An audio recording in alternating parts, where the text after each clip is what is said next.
Alors, on va essayer de se connecter à la machine de Tony Stark. Ok, Avenger, c'est le thème. Et on va voir, ça va être un guide pour les débutants à l'injection de failles SQL et au command injection sur un serveur. Ok, donc on va énumérer la machine, on va revoir les bases, on va revoir les outils qu'on utilise. Ok, on va essayer de contourner la mire de connexion au serveur via une injection SQL, une SQLi, et on deviendra route grâce à de l'injection de commandes directement sur le serveur. Ok? Donc c'est parti. Première étape, on déploie la machine. Ça, c'est du blabla, rien de bien intéressant. Donc maintenant les cookies. Parlons un peu cookies, le temps que la machine charge. Donc je vais vous passer ça en français. Ce sera plus facile pour moi et pour vous. Alors, vous savez que les cookies, on en a plein les navigateurs. Ce sont des petits morceaux de données envoyés à partir d'un site web et stockés sur l'ordinateur de l'utilisateur par le navigateur web de l'utilisateur pendant que l'utilisateur navigue. Ils sont destinés à mémoriser des éléments tels que vos informations de connexion, les articles dans votre panier ou la langue que vous préférez. Ok, les annonceurs peuvent également utiliser des cookies de suivi pour identifier les sites que vous avez déjà visités ou une page web sur laquelle vous avez cliqué. Certains cookies de suivi sont devenus si intrusifs que de nombreux programmes antivirus les classent comme des logiciels espions. C'est ce qu'on appelle les Everlast Cookies, Ever Cookies ou les Super Cookies. Ok, là c'est vraiment de la fisse de puterie et on peut remercier Google. Donc, vous pouvez afficher et mettre dynamiquement vos cookies, ok, dans votre navigateur. Ok, pour ce faire, ben, on va faire F12 ou clic droit, inspecter, et vous verrez que dans application, vous avez cookies et vous pouvez récupérer vos cookies. Donc je développe. Pourquoi je dis ces fils de pute de Google? Parce que grâce au Ever Cookie, au Super Cookie, vous ne pouvez plus les effacer. Vous allez les effacer, ils vont revenir à chaque fois que vous allez vous reconnecter à Google, faire une recherche Google, utiliser un service Google. Je passe mes journées sur YouTube. Vous imaginez bien que c'est totalement impossible de faire disparaître les cookies de Google. Ok? Donc c'est vraiment des logiciels espions, hein. Je vous mettrai des ressources sur des articles. Allez voir Evercookie, Supercookie, parce que c'est vraiment, on est à la limite de la légalité. Ok? Ça pourrait être même considéré comme de l'offensif. Mais comme c'est les GAFAM et ils font ce qu'ils veulent, eh ben on les laisse faire. Hein? Et puis moi je vais pas trop critiquer, ma chaîne est sur YouTube. Google c'est trop de la balle. Donc plus sérieusement, on va aller sur la machine déployée et on va essayer d'obtenir notre valeur de cookie. Ok? On prend l'adresse, on y go. Donc, en effet, j'arrive là-dessus. On est d'accord. Le blog officiel des Avengers. Iron Man, Spider-Man, Thanos, Fat Thor, Hulk, Rocket, excellent. Donc là, qu'est-ce qu'on peut faire? Bah, tout simplement, on va aller voir. Qu'est-ce qu'on a dit? Hop, inspecter, inspect. Ok.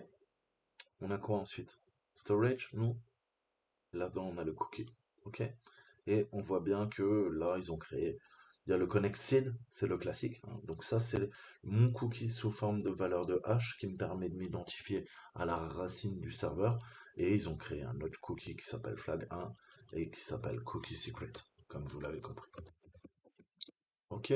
C'est juste pour que vous sachiez où chercher les cookies. Ok? Ça sera tout le temps là. Ça marche? Donc ça, faut bien le comprendre.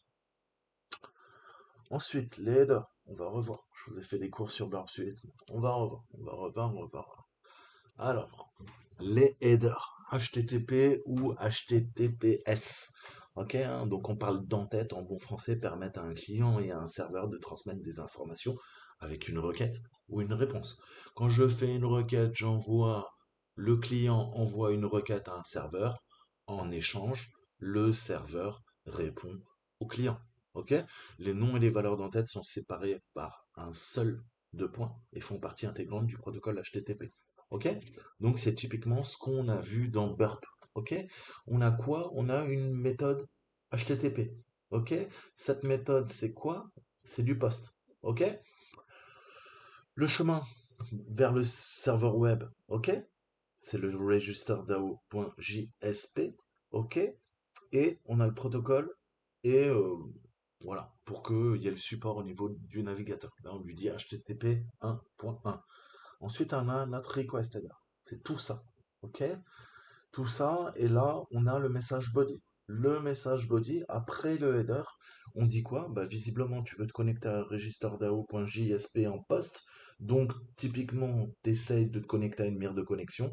J'ai besoin de deux variables, hein, deux clés, user et pass, et leur valeur. Hein, user est égal à Ravi et pass est égal à Java. Ça, c'est le body. Et ensuite, on a notre header. Le header, vous savez que eh ben, il y a pas mal de choses. Le host, je connais l'adresse IP, le nom de domaine du serveur. Le user agent, ça va me permettre de détecter le navigateur qui est utilisé.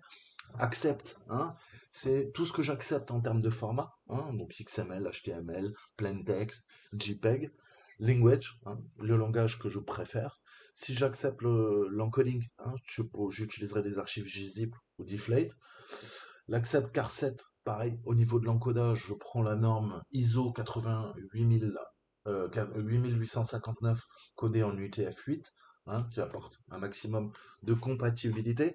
La connexion, elle est en keep alive, tu la maintiens vivante pendant 300 secondes ou 300 millisecondes, je sais plus.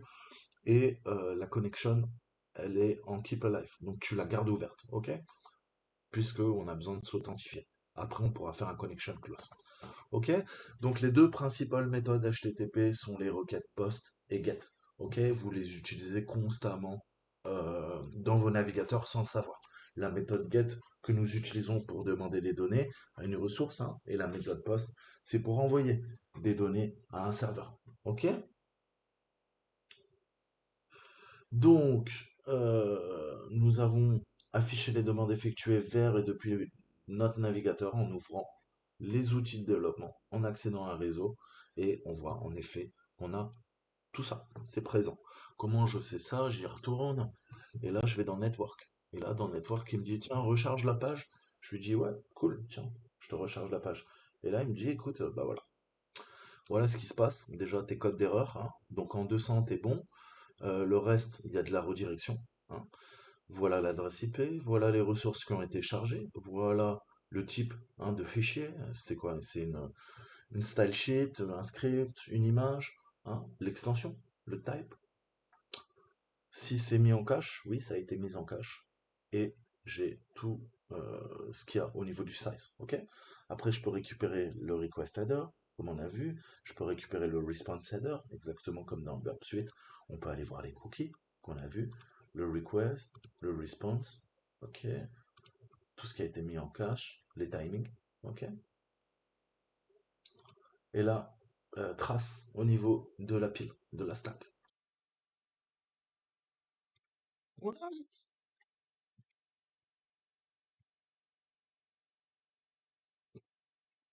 Donc là, on peut voir, si on regarde, on va à la racine, on voit flag2, c'est un tout petit, hein, sinon vous pouvez le mettre en row, hein, et là on voit bien le flag qui a été poussé, flag2,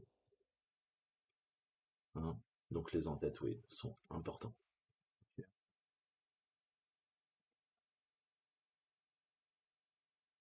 Passons à l'énumération. Vous savez que c'est le premier truc qu'on fait, on va utiliser Nmap, hein. C'est un scanner réseau, et ça va nous permettre d'accéder au service FTP, hein, et récupérer des informations qui ont peut-être été utilisées ou réutilisées. Donc on va scanner la machine avec Nmap, hein. Vous savez que là, vous demandez un mode verbeux, vous mettez juste l'adresse IP et ça va venir tester très simplement les ports. Vous savez que moi, qu'est-ce que je fais? J'utilise Threader, hein, qui est beaucoup plus rapide et que je préfère. Ok? Puisque ça va scanner d'abord les ports avant de lancer des scripts. Ok?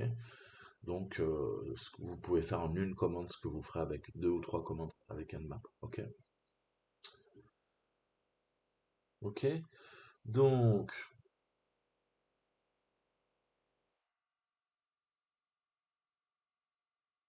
qu'est-ce qu'on voit? On voit que si on se balade là, il dit quelque chose d'important, hein. Là, qu'est-ce qu'il lui dit? Il dit, écoute, Groot là, Groot, le dernier truc qui se rappelle, bah, c'est I am Groot, ok? Donc on peut utiliser ce couple, hein, Groot et I am Groot, pour voir si ça fonctionne, ok? Hein? Groot a demandé si on pouvait réinitialiser son mot de passe, il dit que le dernier qui se rappelle, c'est I am Groot. Ok, donc on va utiliser ce couple, on va venir attaquer. Donc ça va nous permettre d'accéder au FTP. Ok, donc on va d'abord se scanner la machine, je vais vous montrer quand même. Donc on va demander un mode verbeux et on va faire pas de lancement de script, vraiment les bases quoi. Ok, il scanne 21, 22, 80. Donc on a le 21 FTP, donc FTP, ok. Là on va lui dire quoi? Groot? Hmm?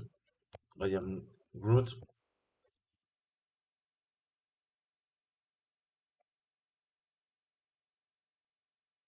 Ok, LS.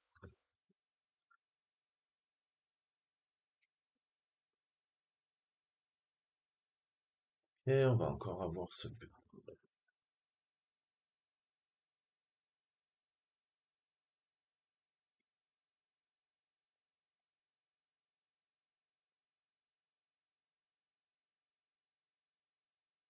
Ok. Donc, qu'est-ce qu'on a? On a un répertoire qui s'appelle Files, hein, c'est exactement comme si vous étiez euh, plat3.txt dans le répertoire, sauf que on ne peut pas faire un 4. Donc, qu'est-ce qu'on fait? On fait un get, ok? On va faire un get sur flag, ok? Et ça va l'exfiltrer du serveur FTP vers quoi? Vers la machine de Toto, le hacker. Ok? Donc là, prenez l'habitude sur du FTP, c'est comme ça qu'on travaille. Ok? Vous exfiltrez sur votre machine les fichiers et après vous bossez hors ligne. Ok? Hein, un serveur FTP, c'est pas pour de la consultation. Un serveur FTP, c'est pour téléverser, donc uploader ou télécharger des fichiers. Ok? On fait rien d'autre avec. Enfin si, vous pouvez passer plein de commandes hein, sur un serveur FTP. Mais bon, les bases, c'est téléverser, télécharger. Basta, cosy. Donc on a notre flag, on est super content. Vous voyez un petit peu comment on fait. Pratiquez encore une fois, si vous n'êtes pas à l'aise avec toutes ces techniques, faites des CTF. Pratiquez, pratiquez, pratiquez, pratiquez. Donc, j'ai perdu... Sérieux? Ah non, il est là. Ok. Donc là, on voit bien comment on s'est connecté avec Roth et c'est l'habitude qu'on a, aller faire de la reco, hein, de l'OSINT, de l'espionnage sur les réseaux sociaux, essayer de voir sur les forums des mots de passe qui ont été laissés, euh, des mots de passe qui sont codés en dur dans des applications, dans des repos GitHub. Qu'est-ce qu'on peut avoir? Pareil, des mots de passe qui traînent sur Pastebin, des mots de passe qui traînent sur tout ce qui permet en fait de mettre du code. Ok? Aller sur Stack, euh, sur bref, tous les sites hein, qui traitent d'informatique et où on peut laisser des traces, on peut laisser du code, ok? Puisque parfois l'utilisateur oublie de retirer le mot de passe et c'est pas rare qu'il y ait des développeurs qui demandent de l'aide sur Internet et ou des administrateurs et ben malheureusement ils donnent les accès en même temps, ok? Parce que parfois le mot de passe est codé directement dans l'application, codé directement, enfin qui est présente dans le code source, ok? C'est une erreur à pas faire, mais très souvent quand on débute, les néophytes le font, ou quand on fait du test, hein, ou du bac à sable, ou du dev, et qu'on travaille sur des prototypes, on a tendance à mettre et à coder en dur d'abord le mot de passe, et après de mettre en place des fonctions de hachage ou de stockage déporté. Ok, donc voilà, tout ça, il faudra creuser. C'est le boulot d'enquête, c'est le boulot de reconnaissance, c'est le boulot de site quand vous voulez mener une cyberattaque. Ensuite, on a quoi? Le GoBuster. Donc, ça permet d'utiliser un outil de découverte hein, de répertoire rapide, appelé GoBuster. Donc là, le programme va localiser un répertoire qu'on va pouvoir utiliser pour se connecter au portail de Monsieur Stark Service. Ok? Donc GoBuster, DearBuster, vous savez que vous en avez un paquet. FUF, WFuzz, ce sont tous des outils qui vont permettre le brute force via l'énumération des répertoires, des fichiers, hein, des hosts virtuels, des noms de sous-domaines, des noms d'hôtes virtuels, comme je vous le disais, oui. Donc nous, on va se concentrer sur le dir, sur le directory. Ok, c'est pour ça qu'on lui dit dire. Mais vous avez plein d'autres options. Ok, donc on va chercher le répertoire qui a un identifiant Avenger. Buster, ok. On va se prendre la 2-3 médium. Je vous conseille toujours avec dire pour directory parce que on veut faire du brute force par dictionnaire et énumérer des arborescents cachés sur le serveur. Ok, donc on a home, assets, portal, CSS. On va monter le nombre de threads parce que sinon on va y passer la nuit.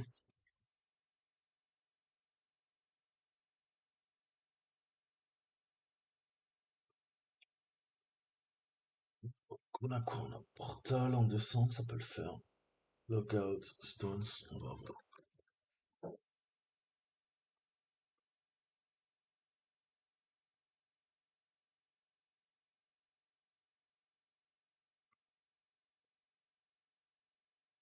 Cannot get stones, d'accord.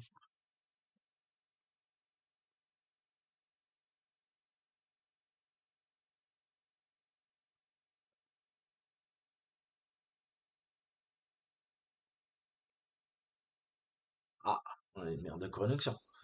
Ça devient intéressant.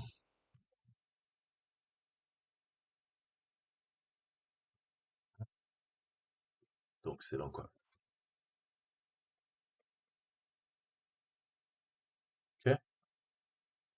Dans Portal, on voit qu'on a une mire de connexion. Donc maintenant, on va se faire une petite injection SQLi à la main et on va exploiter ça manuellement. Je vous ai montré avec SQL Map, avec Burp Suite, comment on pouvait automatiser. Donc une injection SQL, c'est quoi? C'est une technique d'injection de code qui va manipuler une requête SQL. On peut exécuter notre propre SQL euh, et ça pourrait faire n'importe quoi. Vous pouvez détruire la base de données, révéler toutes les bases de données, telles que les noms d'utilisateurs, les mots de passe, ou simplement feinter le serveur et contourner l'authentification, la meilleure de connexion. Ok, on peut tout faire avec du SQLi. Ok, donc si on regarde ça, cette simple requête-là, ok, qu'est-ce que ça nous dit? Ok, on fait select wildcard, donc prend tout à partir de quoi? De la table user, ok, à partir d'utilisateur, où le nom d'utilisateur est égal à quoi? User input, à ce que rentre l'utilisateur, et le password est égal à user input 2. D'accord? Donc on a deux inputs, et qu'est-ce que fait la requête, Eh ben, elle va dire, ouais, écoute, Toto le hacker veut se connecter au site, Toto c'est le username, hacker c'est le password par exemple. Si je tape user input toto hacker, username password, qu'est-ce que va faire la requête SQL? Elle va aller taper dans une base de données, l'application web va envoyer la requête, elle va dire à la base de données, écoute, tu me prends tout à partir des utilisateurs ou l'utilisateur Toto, à quoi? Eh ben, il s'appelle Toto, et à un password qui s'appelle hacker. Ok? Donc, si on insère du code SQL supplémentaire en tant qu'entrée utilisateur, on peut manipuler cette requête. Par exemple, si j'ai user input 2 et je commente et je dis est égal à 1 était toujours égal à 1. Donc, c'est vrai, ok? Et on va briser la requête SQL. C'est ce qu'on appelle une requête mal formée. Qu'est-ce qui va se passer? Au lieu de vérifier que le username Toto a bien le password hacker, ça va vérifier le password hacker, que ça soit vrai ou faux, elle s'en fout. Elle va dire, ah, et j'ai une autre déclaration, je vais vérifier et évaluer si 1 est toujours égal à 1. Du coup, c'est toujours vrai, donc c'est vrai, donc le password est vrai, donc Toto, son password est vrai, donc je laisse Toto se connecter. Ok, c'est vraiment comme ça que ça fonctionne. En fait, on lui dit, écoute, le password, elle fait, oh, le password, je m'en fous. Je vais vérifier que 1 est égal à 1. Et c'est vrai. Donc elle dit, ok, ouais, ton password, tu peux taper ce que tu veux. Ok? Donc si on conclut, si on a notre premier user input comme nom d'utilisateur du compte et notre second user input qui est une condition pour rendre la requête vraie, la requête finale sera quoi? Ok? Avant on travaillait sur quoi? On travaillait sur le couple username password. Pour pouvoir authentifier l'utilisateur, il fallait que le username soit bon et que le mot de passe soit bon. Si les deux sont bons, c'est vrai. Si c'est vrai, je connecte l'utilisateur. Ok? Là, je lui dis, écoute, admin, tu prends ça, et ça, eh ben, tiens, commente. Ça, c'est vrai. Et l'autre, ils nous ont dit quoi? Ou 1 égale à 1, hein, on va prendre ça et on va le copier bah, tout simplement deux fois hein, dans les deux champs. On va voir si ça fonctionne. Et là, on voit que ça fonctionne parfaitement. C'est vrai, les deux sont vrais. Donc si les deux sont vrais, il vérifie même pas ni le username, ni le password. Et du coup, on se retrouve bah, en tant que hein, Stark. On est devenu admin, on accède à ça. Donc, si on regarde un peu la page, view page source, on a quoi? 223 pages, hein, enfin lignes de code qui permettent de faire fonctionner le site, l'application web. Et maintenant, on va passer au command injection. OK? Donc, donc maintenant qu'on est connecté au panneau d'accès Jarvis, hein, on va voir est-ce qu'on pourrait pas exploiter en fait les fichiers qui sont présents sur le système. Donc on voit qu'on peut rentrer des commandes et on pourrait tout à fait se balader en fait pour récupérer ce qui nous intéresse. Comment je pourrais faire ça? Bah, vous voyez qu'on peut rentrer une commande, mais on peut quoi? Là on a create, ok? Donc qu'est-ce que je peux faire? Je peux combiner deux commandes, faire un cd point point pour sortir de là et un ls. Sauf que ça marche pas. Donc, il faut qu'on les combine comme ça. Comment on les combine? On va mettre, je vous dis tout le temps, le point, virgule, fin de l'instruction. Ok, en bash.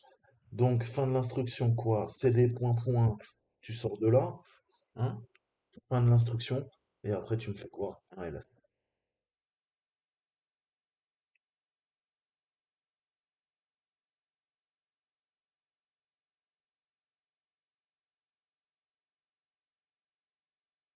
Ok? On a le flag 5.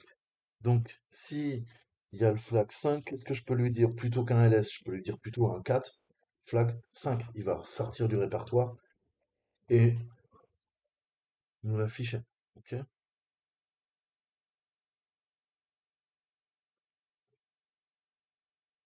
Mais là, on voit que la commande n'est pas autorisée, hein. Donc, il faut trouver un autre moyen.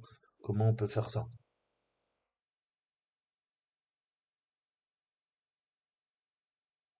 Si on utilise le chemin absolu, comment je peux connaître le chemin absolu? ID, commande n'est pas autorisée. Muhammad, non plus. Est-ce que je peux lui dire CD home classique?